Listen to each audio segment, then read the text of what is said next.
All right. All right. I'm super, I'm always excited. I'm on E. That's not empty, but excitement. Okay.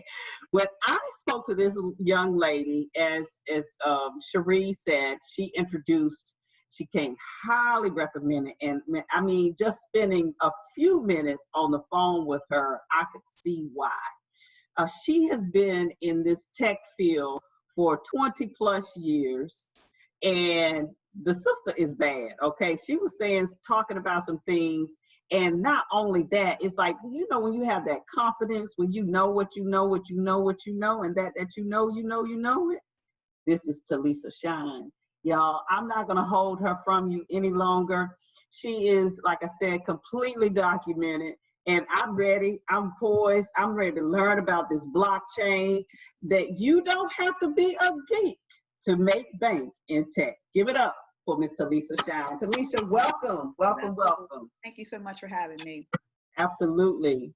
Absolutely. It is your floor. Do you need to have me make you a host for the screen? You have slides? No, actually, I just wanted to have the conversation because, again, blockchain is a theory. So we didn't want to go into the tech. I'll get way too techy. So I figured we could have a dialogue about it and answer the questions as they come.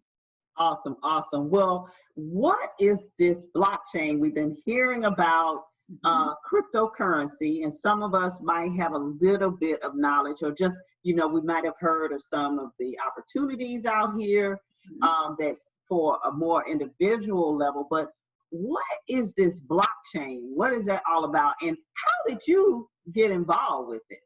First, let's learn a little bit about you on that. Okay. Well, I've been in the tech industry for quite some time. So I've been just fascinated with tech. I'm the math science person out of my family. Everybody else is artists. My mother condescends and says, that's my way of artistic expression, but it just is natural propensity. So with regard to the application of technology, it's always more important to me to see what it does for other people rather than just tech for tech purposes. That's the side that always kind of gets people.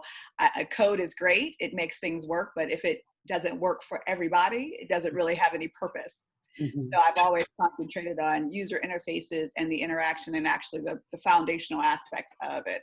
So blockchain came around, and it's been around for, quite some time. People always say, like, this is not a new technology. All technology has been here. It's just how we leverage it.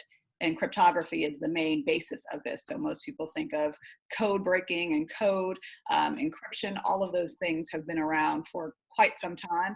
It was just the utilization of it in this variable, which is a digital ledger, meaning that it tracks your transactions, what comes in, what goes out, and how does it kind of formulate that and move that along. So that's all that a blockchain is. It's really the application and infrastructure portion, whereas the cryptocurrencies, as most people say, and what they're familiar with, that is the full application aspect of it. That's the user interfacing aspect to it. So I always kind of give you the analogy of the internet itself is what you go to, but you go and utilize URLs such as Facebook and Amazon, and that those are the applications that you use. You can't have the application without the foundation. So that's exactly how blockchain and cryptocurrencies work.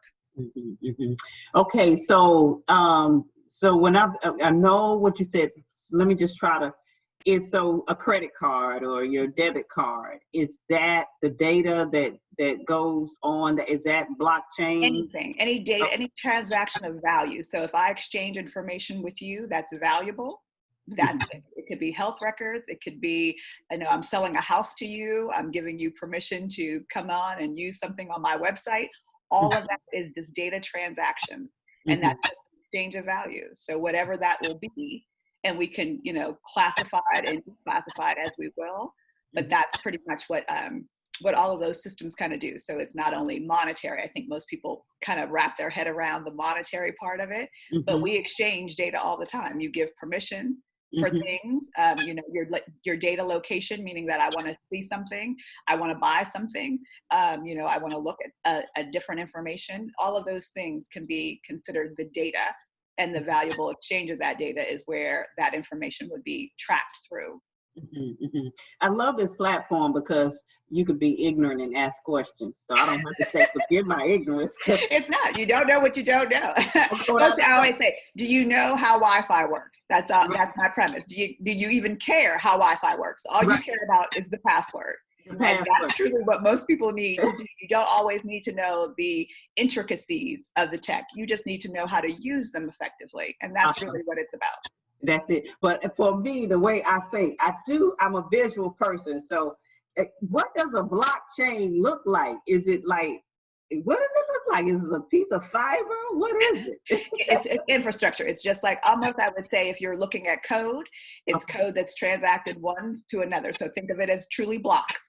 There's a block of data that has all the information. It has all the information about me, has all the information about you, and we've made a transaction. So it links those two things together, and it has a hash that gives me a date, time stamp, and some other information that's called metadata. That transaction goes with it. So not only does it talk about you and it talk about me and what we did, but how we did it.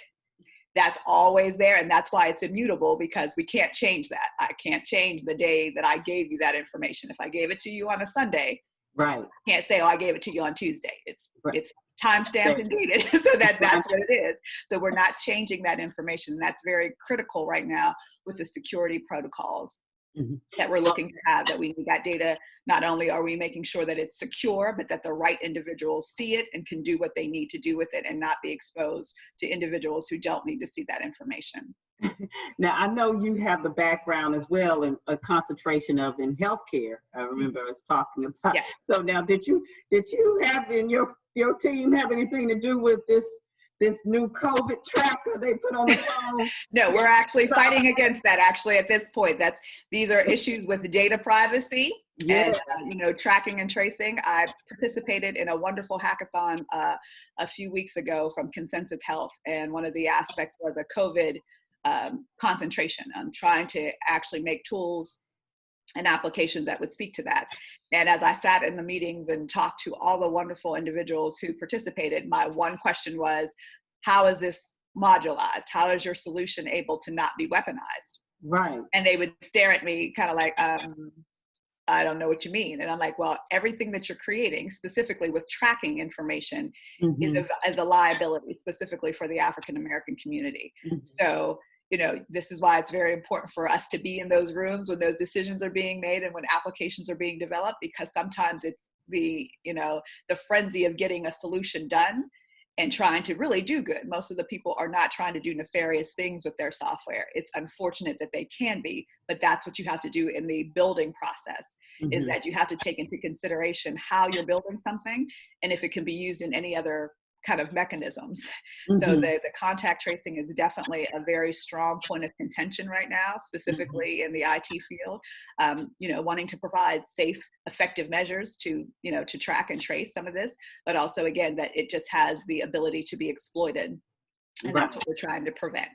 Right, absolutely, absolutely. So I'm a new person interested in blockchain. What are some of the opportunities from a business owner's perspective and from someone that may be looking for a career change in looking at the field of blockchain technology? Well, just as every infrastructure has a business built around it. So I always say it's not the heavy tech that most people think, unless you really want to be a blockchain developer.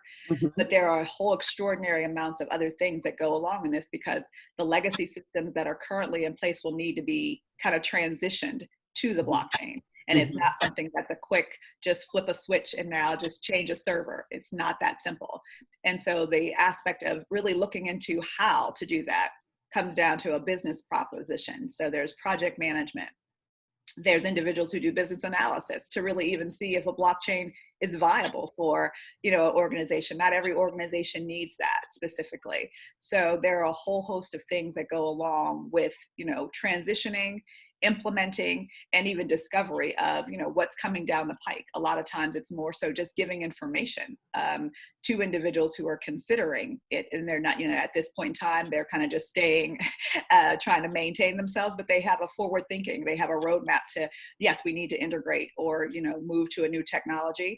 Some people are hiring people just for that, to keep them abreast of what is going on. They may not be doing it, but they need that information and they need it in a timely fashion. So they're hiring people to say, hey, what's the latest thing? How does that work? Are our competitors doing anything with that? Is our field doing anything with that? How are industries being impacted?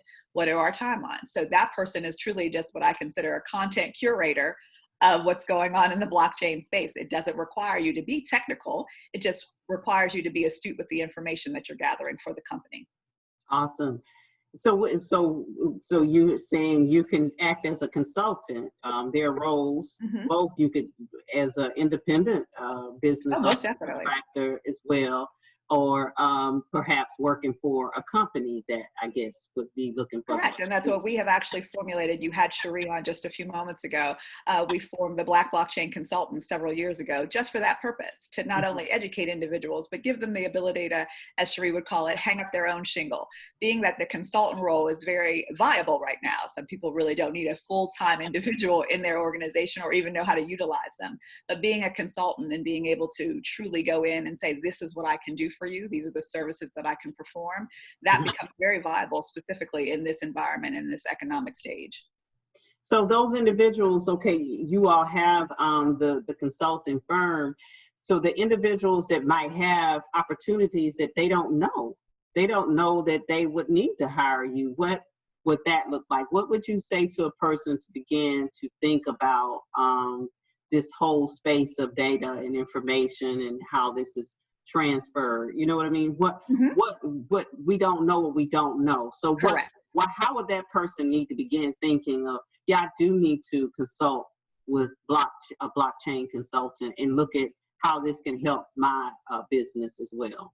Well, it's really taking a look at the economic schema right now, and COVID-19 has truly expedited, different aspects and shown us some of the deficiencies that came in, specifically around data transfer, what happens when you're in a siloed environment. That all became very prevalent right now. We also have a high level of people working from home.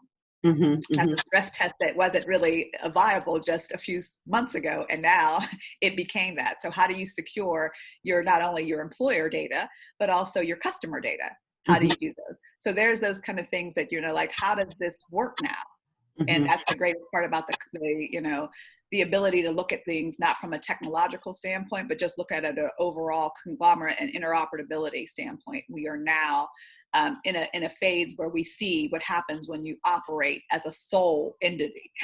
Nobody wants to do that anymore because it's dangerous, and you will go out of business if you do not cooperate. So this is the prime time to have those discussions, and this is where they need to just reach out. Like, you don't know what you don't know. That's when you need a consultant to come in and say, okay, let's take a look. Let's have those questions. What are you doing right now? Do you think of any efficiencies that you could, that you would really like to see? And people can tell you best about their own business. They're not there to tell you about the news. That's what you're there for. But they can tell you all about how the inner workings and where they would love to gain efficiencies, and even where they would like to go in the future. And that's where the consultant comes in and says, and bridges those gaps. They say, okay, I see that. I can see where you want to go. These would be the best suggestions for you to get there. And this may even be how we implement those, and give them, it's more of a dialogue, I think, than rather than just, off the shelf, just go run out and go buy the latest, Microsoft Office. It's not that simple, and nor has it ever been.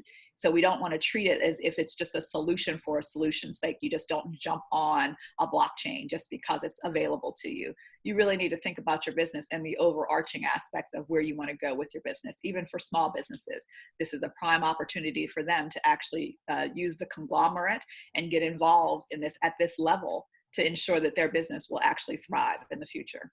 And that's the blockchain consultant? Yes, blockchain consultants. And is this also something that they can join as Most definitely. That's what we're strong about our education. So we offer free education, some additional information with regard. We do have a platform where you can actually take classes and have that information, but we offer a lot of the resources just free, so that we have a full community that's thriving. We grow every day, which is amazing to see.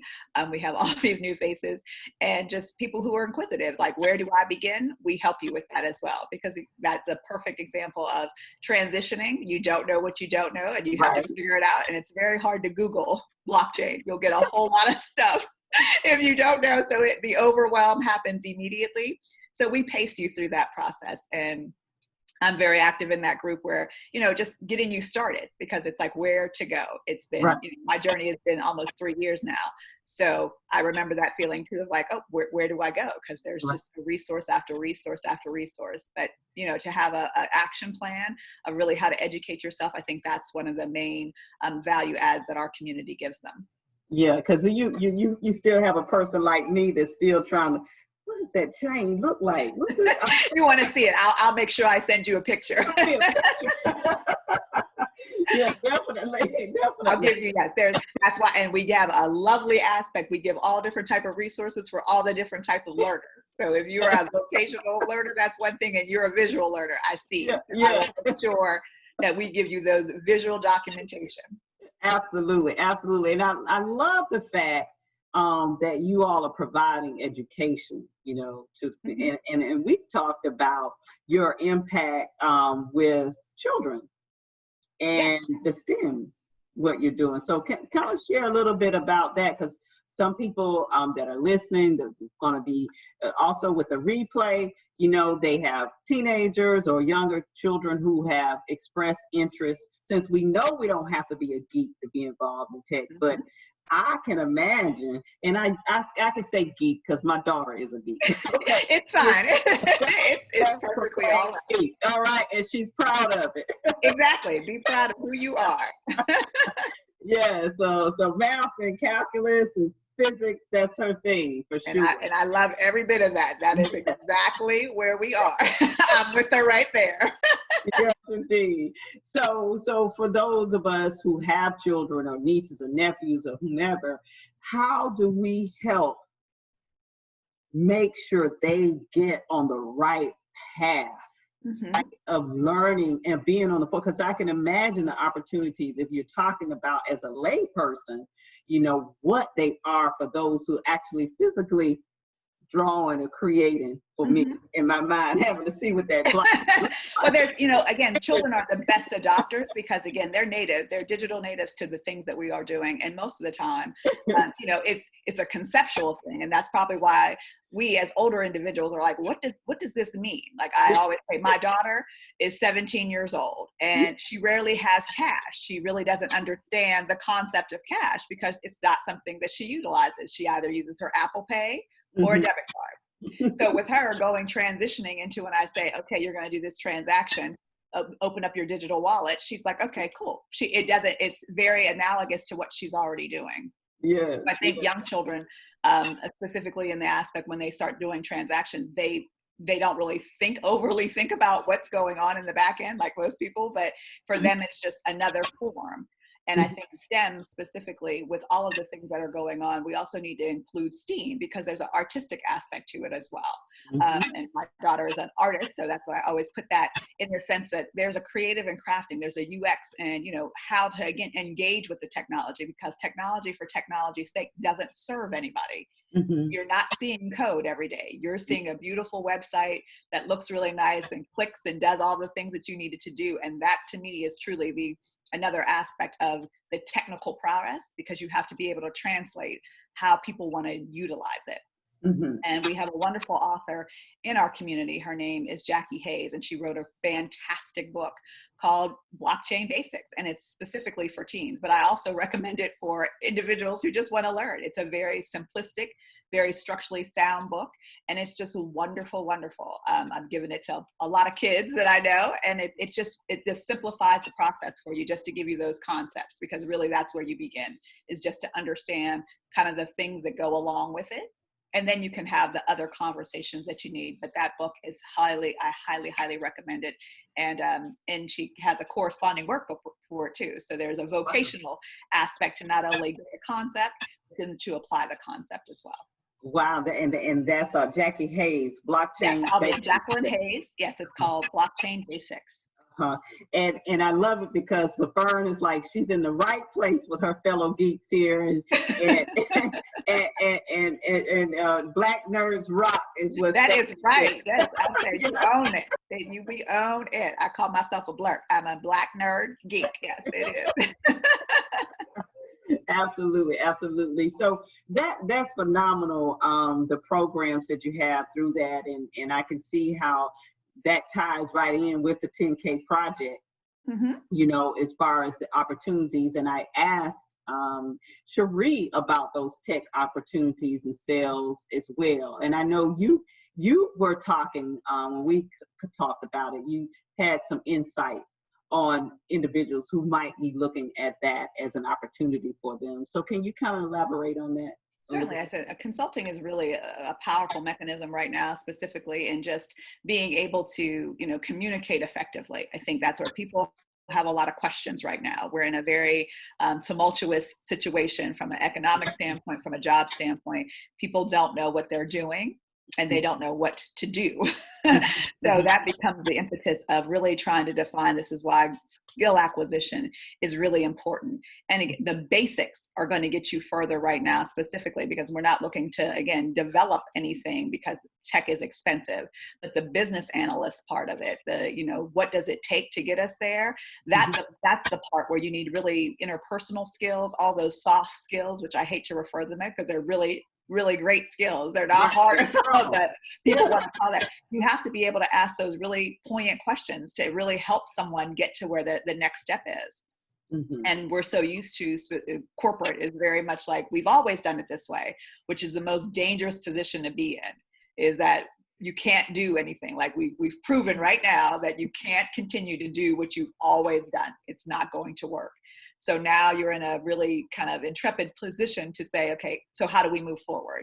This is the time where critical thinkers, individuals who are great at asking questions and have that can see the big picture. That's where the consultancy comes in. And there's very small aspects too of documentation. We do a lot of that too. Like you have these companies that are already in existence, but they're really concentrated on building their tech.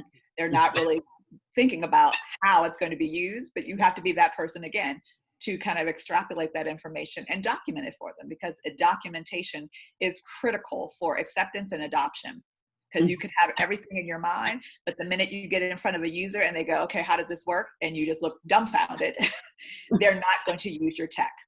Right. So that becomes the really strong part. So I always say that right now, individuals who are able to communicate effectively have a great resource in front of them. The education that can be provided, learning just even a little bit, can help you, really excel. So I always say that's the best part. If you're looking to transition, you don't have to know everything, because we are in a very dynamic space in blockchain. It changes very quickly, but there are some things that are very much conceptual, basic things that are coming down that we kind of structure for you.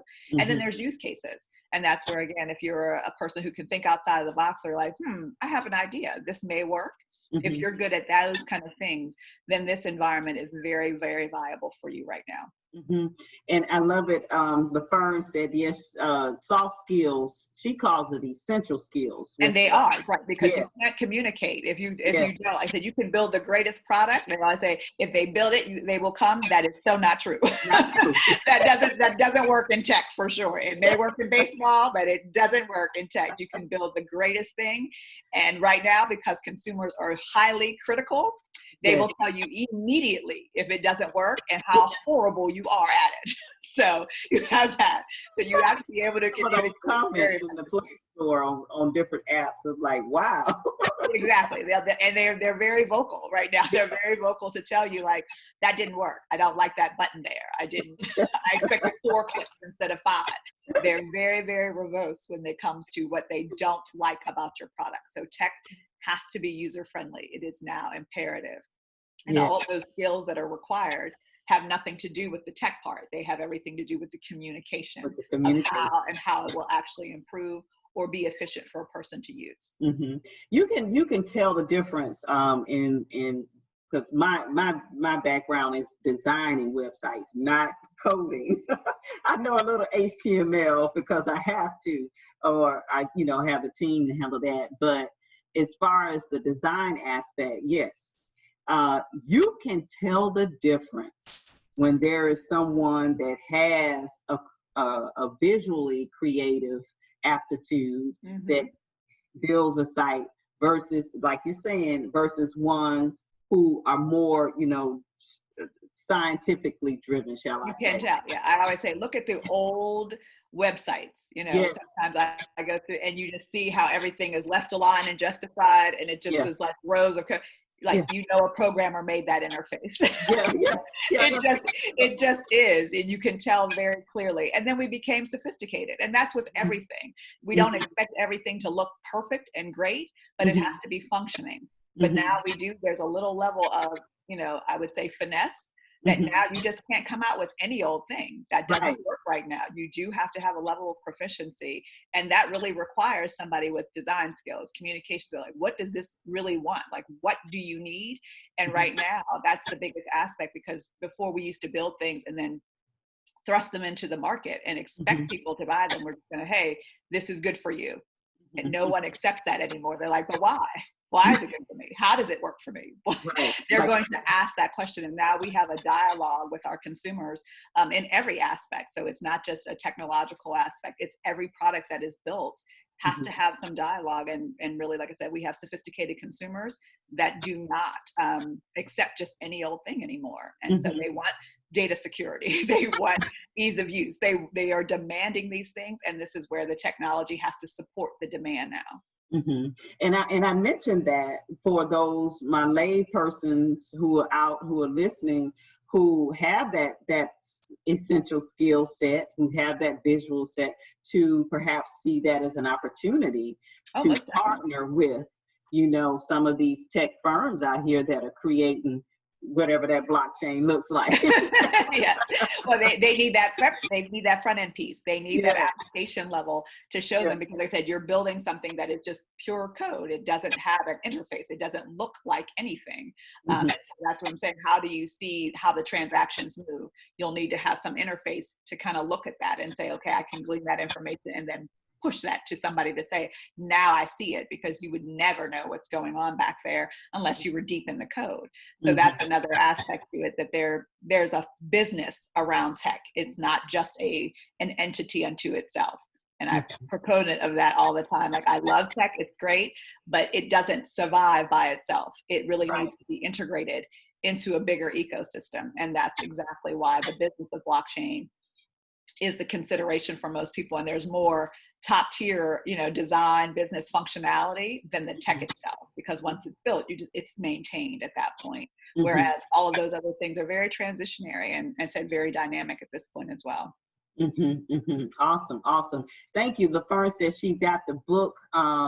Yes, you'll love it. Hayes, book title, Blockchain for Teens. Yes. Blockchain for Teens. Yeah, that's good. And your certifications.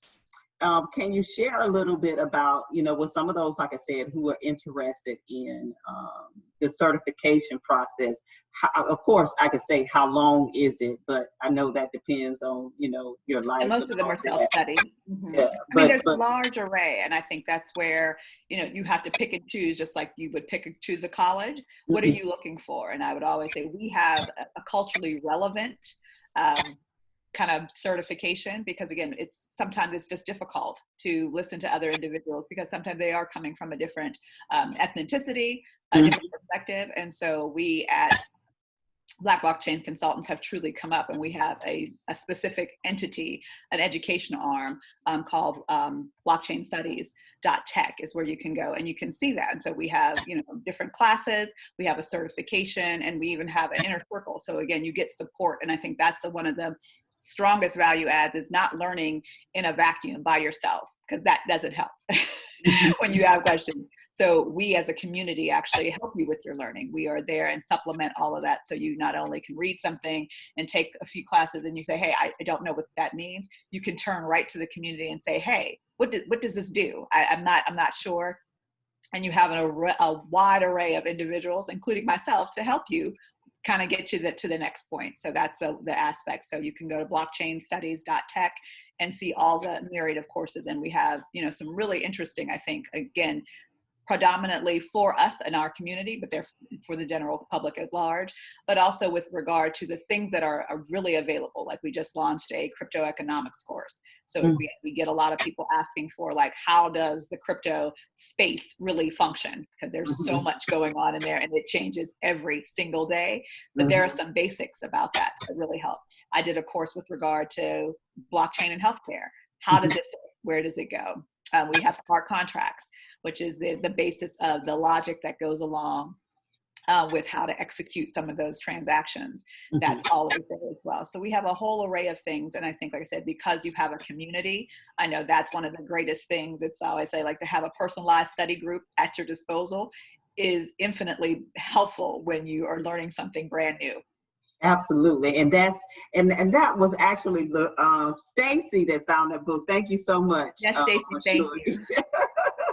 Yes, indeed. Yes, indeed. And let's see, who is that? So Stacy said, she said, I'm so geek right now. I know. I'm looking forward to learning more. I will help you, Miss Stacy. Stacy is a force to be reckoned with. She's in Baltimore as well. She does, they created an awesome marketing platform that they use for their clients. And that's a great way to track it. We have so many use cases. I think that's the wonderful part about blockchain is that because it's an infrastructure, it can be used any way you want. So we have everything from, film, credits on there. Like I went to a blockchain bash a couple of years ago, and I met a wonderful gentleman who was a part of a film committee. And so again, to utilize the blockchain in the capacity where all the creatives would put their independent films on there. But again, people make memes and little clips on YouTube and whatnot, and to be able to track anytime that their product and their art was being used, they put it on a blockchain to make sure that it was safe and secure. And every time it got, touched or viewed, that they can actually get compensation for it. So that's like one of those weird, little out there. We had, counterfeit things that make people want to know where their bag is from. Well, again, combining different technology with IoT and RFIC, making sure that everything fits together, and then having that information stored on a blockchain. So it's really, it has a powerful aspect to it because it's the underlying infrastructure. It's not something that, is going to overwrought everybody, because you're not, like I said, you're only interacting it with it as your back end. It's not something that you have. So you can say the forward facing can stay the same. You would never even know if I said I switched out your database. Now I'm going to a blockchain, you would not know the difference. But that information is much more viable. So if there was any, information that was lost or something of a different discrepancy came up, I can easily go back and remedy that by reconciling it through the blockchain. Awesome. Well, thank you so much, Talisha. Oh, you're welcome. What a wealth of knowledge. And I just had a thought that just came to my mind. So with Dropbox, is that a form of a blockchain? No, ma'am. The cloud is different from blockchain. True. It's another application, but they can actually interact. So again, you can have a cloud is just simply a virtual storage. So, just a storage aspect where nothing is saved onto the blockchain. It's truly a vehicle for transacting. A highway. Okay. Exactly. So if you think of the internet, I always say, think of the internet, everything is moving and grooving, and you see things on top of it. That's exactly that's the infrastructure layer. And there's going to be applications, which we call dApps, digital aspects to it. And they are the ones that are giving you that information to be able to transact. So that's where you put your information in. You would need an interface to do that. All of those things are there and viable. And then there's a storage aspect to it as well, but that's not, the blockchain is not a database. And we always try to say that. People try to put that there. It's not the storage facility. It is the vehicle by which the transactions are moving. All right. Well, absolutely. You heard it from Miss Talisha Shine. Definitely, please make sure you see the blockchainconsultants.com. Again, everybody, all of our phenomenal speakers are at thewinnersummit.com. You're listening to the replay. You can see right here at the bottom of the screen, you can see all of Talisha's contact information as well. Please, we want you to be engaged. That's the purpose of this event, is to connect you with people that can help you take your business and your life to the next level. So don't let this information just fall and drop. Put it to use. connect. You've got people that are willing to share. So again, Talisha, bless you. Thank you so much. Thank you so much.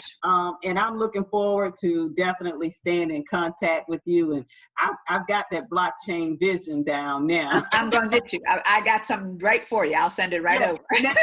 Now I need to tap into those dollars from it too. Exactly. We'll get you there. We'll get you all together. Don't worry. Absolutely. Absolutely. Well, thank you again, and continue to have the most enjoyable day today. Do the same. Thank you again. All right. Awesome. Well, guys,